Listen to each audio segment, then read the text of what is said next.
काय जिल्हाधिकाऱ्यांना निवेदन देण्यासाठी आलेलं आहे. मी सोलापूर जिल्हा व शहरामधला प्रथम आमरण उपोषण करता म्हणून बीड जिल्ह्यातील मसाजोग गावचे सरपंच संतोष भैया देशमुख यांचा कुटुंबियांना लवकरात लवकर न्याय मिळावा.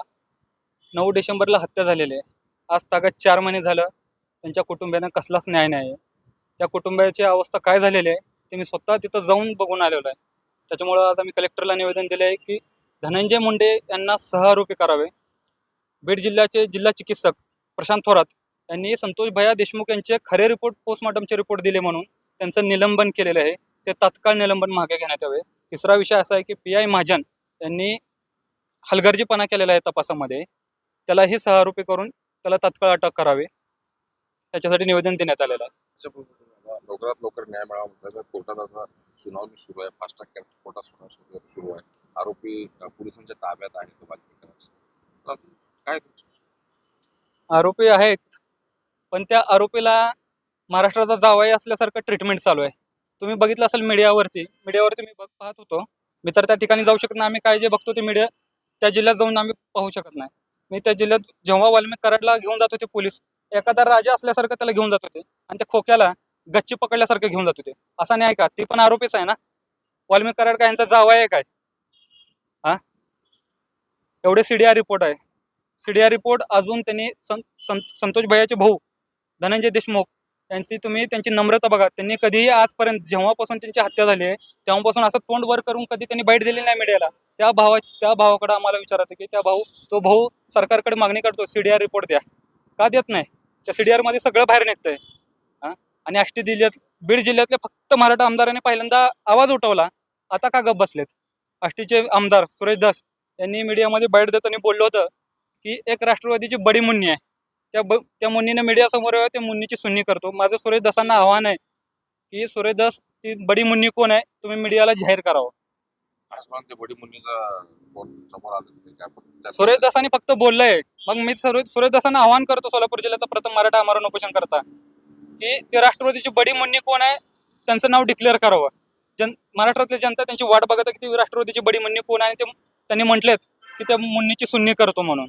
आणि आमच्या मराठा समाजाने त्यांना भरपूर उचलून धरलं होतं आणि एका चुकीमुळे त्यांना खाली नेऊन आपटलेलं आहे मराठा समाजाने.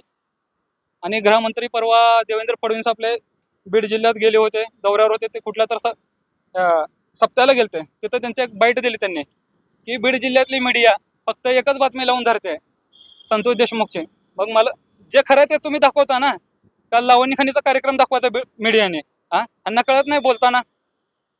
संतोष देशमुख हा सुद्धा भाजपचाच बूथ प्रमुख होता. प्रदेशाध्यक्ष बावनकुळे गेले का भेटायला?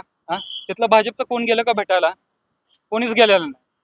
तुम्ही पण भाजपचे कार्यकर्ते होता, अगदी आमदाराच्या जवळचे होता, विद्यमान आमदाराच्या तर काय भाजप कुठेतरी तुझ्या बाबतीत आहे का मराठा समाजामध्ये?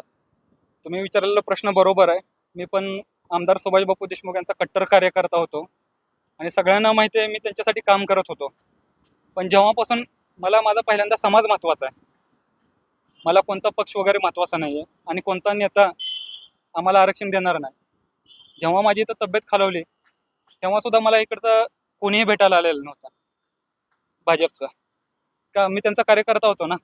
बरं ठीक आहे, तुम्ही येऊ शकत नव्हता कारण तुम्ही फोनवर नंतर विचारपूस केली पाहिजे होती ना माझी. मी समजू शकतो ते येऊ शकत नव्हते. आता भाजपवर विश्वास राहील? भाजपवर विश्वास आता आमचा कुठल्या सरकारवर कुठल्याच नेत्यावर विश्वास राहिलेला नाही. फक्त आमचा एकच नेता आहे संघर्ष योद्धा जरांगे पाटील. मराठा आरक्षण मरगळ नाही. आता उद्याच्या 30 तारखेला मोठा अणुबॉम्ब फुटल्यासारखं बॉम्बस्फोट जरा आमचं मराठा नेता संघर्ष योद्धा मनोज जरांगे पाटील हे करणार आहेत. आणि 6 कोटीचं प्रामाणिक नेतृत्व आमचं जरांगे पाटील. आणि आमचा कुठल्या मराठा आमदार खासदारावरती विश्वास राहिलेला नाही. ह्यांची राजकीय पोळी भाजून घ्यायची समाजाच्या नावावर, बाकी काही सुद्धा करायचं नाही ह्यांना.